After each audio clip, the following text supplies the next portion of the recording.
What's up, boys? We are back, and today we're going to be talking about UFC 318. We're going to be recapping the card, and then we're going to delve into matchmaking, what the next fight for every single one of these fighters should be on the main card. Before we get into it, though, make sure to subscribe, dude. We're trying to hit 1,000 subscribers by the end of the year. We're at 846 subscribers. We've been stuck at 846 subscribers for a while. So if you are watching this, it would mean a lot if you go ahead and subscribe. We're a small channel, dude. I upload super consistently, and I upload every day pretty much now. So it would mean a lot if you go ahead and subscribe. But let's talk about it, this card, dude. We're going to be giving it a little bit of a recap first. We'll talk about the first prelim that we're going to be talking about today. Marvin Vettori versus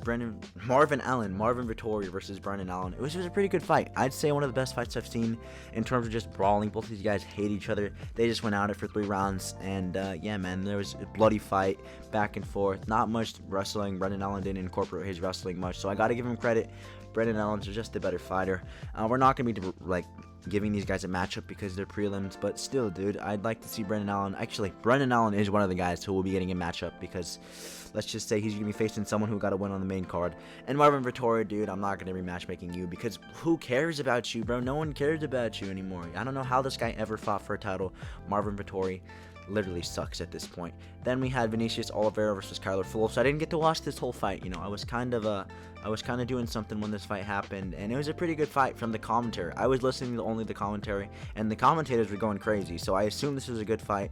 Vinicius Oliveira, I've heard that this guy needs to keep his hands up more, but at the end of the day, dude, Kyler Phillips, he was a crafty little prospect on the rise. Then he got fraud checked by Rob Font, and now another loss to Vinicius Oliveira. It's not looking good, but Vinicius Oliveira, he's put together a couple wins in the UFC. He is now ranked, and who knows, this guy could be a staple of the top 5 at one point. And yeah, now let's talk about the first fight of the main card, dude. The first fight of the main card was Daniel Zellhuber versus Michael Johnson, and I gotta say, Daniel Zellhuber, what an upsetting fight for all Mexicans. This kid literally went in there and just kicked Michael Johnson's leg for 3 rounds. Genuinely a very boring fight. I'm not happy with this fight, man. I was expecting more. I was expecting this to be a brawl, and it was pretty boring, dude. Michael Johnson, he crafty vetted his way to another decision win. And yeah, man, congratulations to Michael Johnson. Somehow the kid is on a 3-fight winning streak in 2025. I don't know how. I genuinely don't know how that is possible. I talked about it in my prediction video. I was like, there's no way this guy could go on a 3-fight winning streak in 2025. Well, look where we're at now. Michael Johnson is probably 1 fight away from being ranked. Devastating news. Then we'll talk about the next fight of the night, which was Patricio Pitbull versus Dan Ige, man. Another fight that I got wrong. Dan Ige looked decent in this fight. He showed up, did his normal self. Patricio Pitbull did a little bit better than his first fight. Obviously, he got the win. But, you know, this fight was, again, a little bit of a boring fight. You know, Patricio Pitbull actually kind of stunned Dan Ige for a moment, but Dan Ige recovered quickly. Obviously, he's never been finished in his entire career. It was a decent little scrap. Obviously, Patricio Pitbull won that pretty clearly. And, yeah, man, that was a decent fight. Now, let's talk about the next fight, dude. I don't know. I'm not going to talk about this next fight, Kevin Holland versus D-Rod, because this fight makes me mad, dude. Kevin Holland, he's one of my favorite fighters in the UFC, and to see him go out there and lose a decision to Daniel Rodriguez out of all people, when I thought Kevin Holland was going to go on an actual run, it makes me mad. It makes me mad that D-Rod is the guy to end it. This is going to sound dumb. What I'm about to say is going to sound very dumb, but if Kevin Holland didn't get stunned, well, then he would have won. That sounds dumb, like, obviously.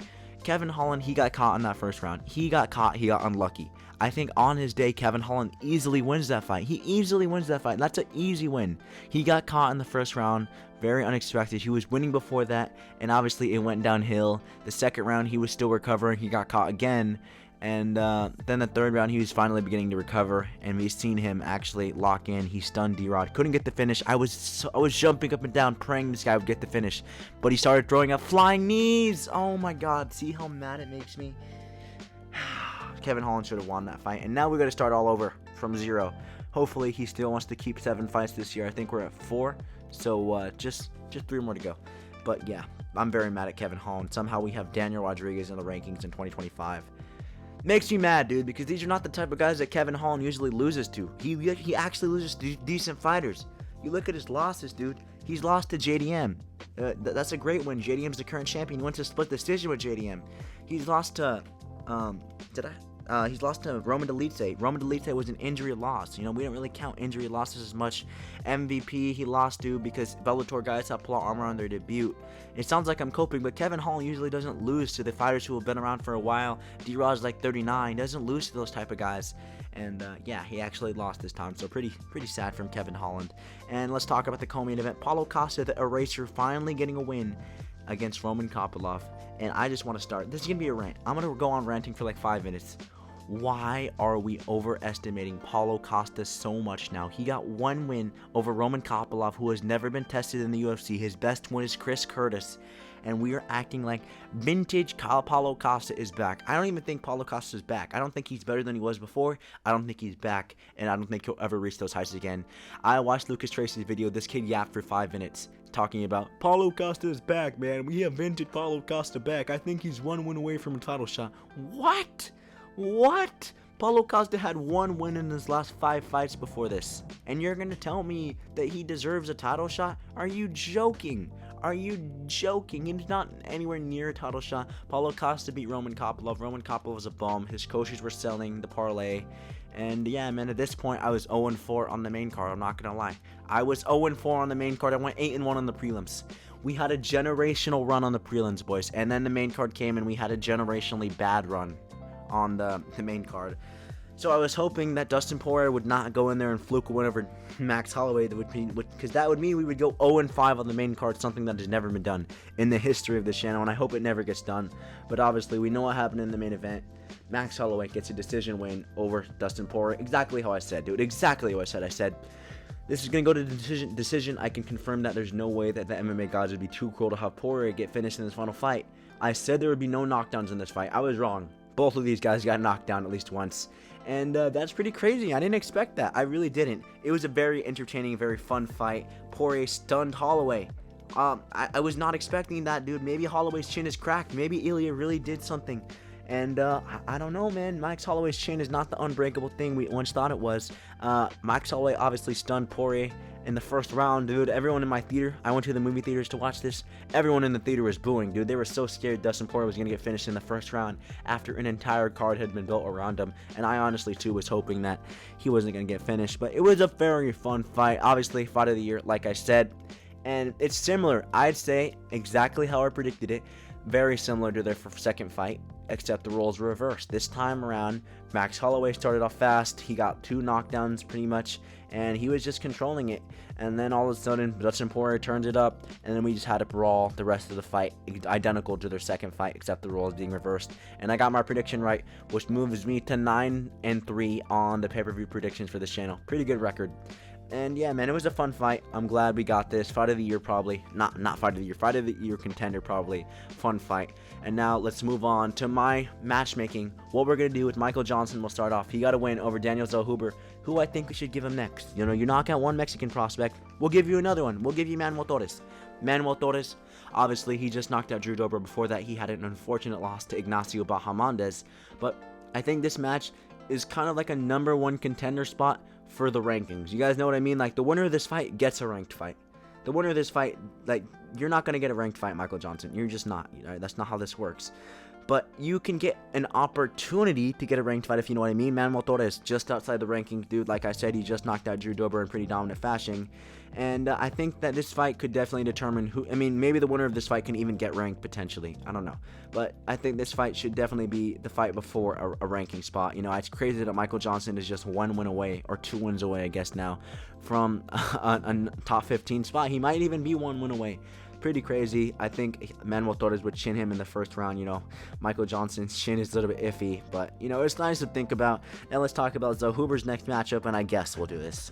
I guess. I mean, the kid got fluked by Michael Johnson. Somehow he got crafty vetted by Michael Johnson. Before that, he lost to Rubovic. Rubovic isn't a bad loss, but Michael Johnson probably is. And just give him Jai Herbert, dude. I don't know. I don't really care. Put these guys in the apex. Daniel Zellhuber was once a prospect on a 4-fight winning streak, and now he's facing Jai Herbert in the apex. I don't really care what happens to both of these guys, so make this fight, I guess, UFC. Moving on to the next fight. Who we're going to give Patricio Pitbull? I think we give him the loser of this fight next month. This fight is happening August 23rd. Dan Ige is, not Dan Ige. Brian Ortega is facing Aljamain Sterling. The loser of this fight should fight Patricio Pitbull. The times match up. I think it should be a very good stylistic matchup. You know, we'd be able to see the grappling of Patricio Pitbull with two high-level grapplers, whoever it may be, and makes perfect sense, dude. Make this fight UFC. Now, the next fight. What we have next for Dan Ige, dude. Dan Ige, I don't know, man. Face Chepe Mariscal. Chepe Mariscal has deserved a ranked fight for a little bit now. And Dan Ige, you were almost about to fluke your way into the top 10. This guy was like 11th. He was about to manage his way into the top 10. Unfortunately, he lost. So, Dan Ige back to being ranked 14th or 15th at this point. Back to your gatekeeper ways. Chepe Mariscal deserved a ranked opportunity. And, yeah, I think this would be a good fight. Hopefully, Dan Ige can put on a gatekeeper performance and fraud check Chepe Mariscal. That'd be pretty fun. Dan Ige, dude. I like Dan Ige. He's a very fun fighter. This fight was kind of boring, but still, it's okay, man. Moving on, the next fight. Who I think should be next for Daniel Rodriguez. Gilbert Burns. There's not a lot of guys for D-Rod to face. You know, D-Rod, he beat number 13, so he'd probably be like number 14. Maybe Gabriel Bonfim, but I expect Gabriel Bonfim to get a shot up in the rankings, not down in the rankings. So there's not pretty much everyone in the top 15 of welterweight is pretty much booked already. D-Rod, I don't think he deserves much of a step up in competition. Gilbert Burns is the perfect guy. Gilbert Burns has not been good for a while now. He needs a win. He hasn't won in a while. And, yeah, man, I think it's going to be a fun fight. D-Rod, maybe if this guy wins, well, then we can be talking about this guy like he's, we're not going to be talking about this guy like he's anything special. The kid's 38. We're not going to be talking about D-Rod like he's actually going to be decent in this division. Maybe Gilbert Burns can get a win. Maybe he can retire on a win. D-Rod, dude, I don't think you're that good. You fluked to win over Kevin Holland. That's just a fact. Any other day, you're not beating Kevin Holland, kid. Just remember that. In terms of what's next for Kevin Holland obviously is good enough for the rankings. We know this, dude. We're not going to argue that Kevin Holland's not good enough for the rankings. Who I think he should face, though, give him Gabriel Bonfim. Gabriel Bonfim is 15th. Kevin Holland will probably be 14th. It's an interesting little matchup right now, dude. Kevin Holland probably beats Bonfim, especially after what Bonfim just did. How he robbed Wonderboy. No one likes seeing Wonderboy robbed. No one likes seeing Wonderboy lose. And especially when he was robbed, bro. Kevin Holland would win this with ease, I believe. Kevin Holland is a good fighter. He just has some very underwhelming performances now. And it's almost like when Kevin Holland actually locks in, he's not as good. Dude, Kevin Holland was actually locked in this fight. It feels like when Kevin Holland kind of just messes around, when he goes up there and laughs, when he goes up there and has a good time, he can actually win a fight. It seems like with the second he actually picks up a bit of momentum and he actually wants to lock in, he has a straight face. He's not talking in the middle of a fight. He's not smiling in the middle of the fight. He does worse. I don't understand. I think him just not having that pressure on him allows him to go out there and win a fight. I think he can't have that mentality. He needs to find a mixture of both of the mentalities, you know. Have some fun in you. Have the ability to just fall back on that. If you're getting pieced up, you can put a smile on your face. You can talk to your opponent. But when you need to lock in certain moments of the fight, lock in. He only does one or the other, you know. Some fights he just goes in, he doesn't care at all. He's just there for the paycheck to have a good time. And this fight, I genuinely think that he wanted the win. You know, you've seen him after the fight. A lot of people didn't see this. Kevin Holland was walking off. He was genuinely mad. Like, he was just cussing at himself. He was kicking the cage. He was genuinely mad. I think that's a good sign. At least he actually cares, dude. He's actually mad. He actually thought he had something going. And, yeah, man, Kevin Holland, find a mixture of it. Find a mixture of yourself and this new person that you can become locking in, dude. I feel like I'm a therapist. But, yeah, that's what I think should happen next for Kevin Holland. Give him Gabriel Bonfim. The co-main event, what's next for Paulo Costa? This fight. They fought on the same card. Brendan Allen, you were coming off a couple losses before your last fight against Marvin Vettori. Book this, dude. You still have to fight down in the rankings, but it's not like you're fighting a bum, dude. Paulo Costa has name value. He's fought for a title before. It'd be a very good fight, dude. Paulo Costa, like I said, is he back? I mean, we're all talking about him like he is. I don't think he's that back. But Brendan Allen, who knows? Brendan Allen might be able to use his wrestling. He might be able to use his I can't talk. He might be able to use his evolving stand-up to pick up a win over a crafty fighter like Paulo Costa, and I think this would be a good fight. You know, we can book this by the end of the year, probably a December pay-per-view. Make this fight UFC. That's just my opinion. And in terms of what's next for Roman Kopylov, dude, I don't know. Make this fight, I guess. Make it. Not much to do for Roman Kopylov, dude. The kid's coaches needs to be fired. Abu Smagomedov is a complete bum. And yeah, both of these guys probably should not be ranked. But we're here anyway, dude. They'll probably put this as a Fight Night main event. Please don't give this as a Fight Night main event. Put this like on the featured fight of a fight night, and I think that'd be pretty good. Yeah, that's fine. And in the main event, of course, this is what I think should be next for Max Holloway. I think we've all been expecting this. We know what this fight should happen next. It's the perfect fight. All right, Max Holloway isn't exactly in title contention. You know, he beat Gaethje, but Gaethje's kind of fallen off since then. And Dustin Poirier, obviously, it was just his retirement fight. He wasn't really close to a title. And we can let Patty, Armin, Ilya, Islam, all those guys figure out what's going to happen with the 155 belt. Go over, have a little fight for the BMF belt. Have this be a co-main event against Charles Oliveira. And probably in December, like I said, maybe we can put that on the same card as Paulo Costa versus Brendan Allen. Max Holloway versus Charles Oliveira 2. It's an actual good fight, dude. It's pretty much the first time we're seeing it. The first one doesn't count. But I think there'd be a good fight, dude. I really do. Hopefully it's a co-main. And I think Max Holloway wins this. I think he can knock out Charles Oliveira. I think Charles Oliveira is very chinny now. And you can argue the same thing about Max Holloway. Max Holloway might be chinny at this point. If Charles Oliveira knocks down Max Holloway, Max Holloway's chin is officially cracked. But Max Holloway pretty much has been knocked down his last 3 fights. He got dropped by Gaethje.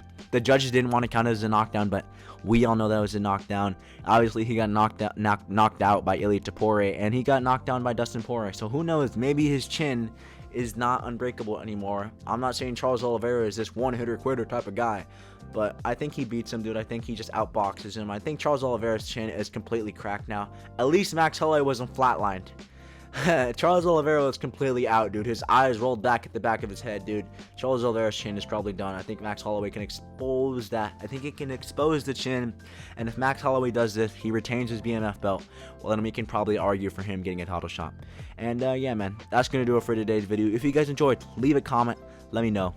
And please, yet again, subscribe. It would mean a lot. We're trying to hit 1,000 subscribers by the end of the year. MMA Outpost out.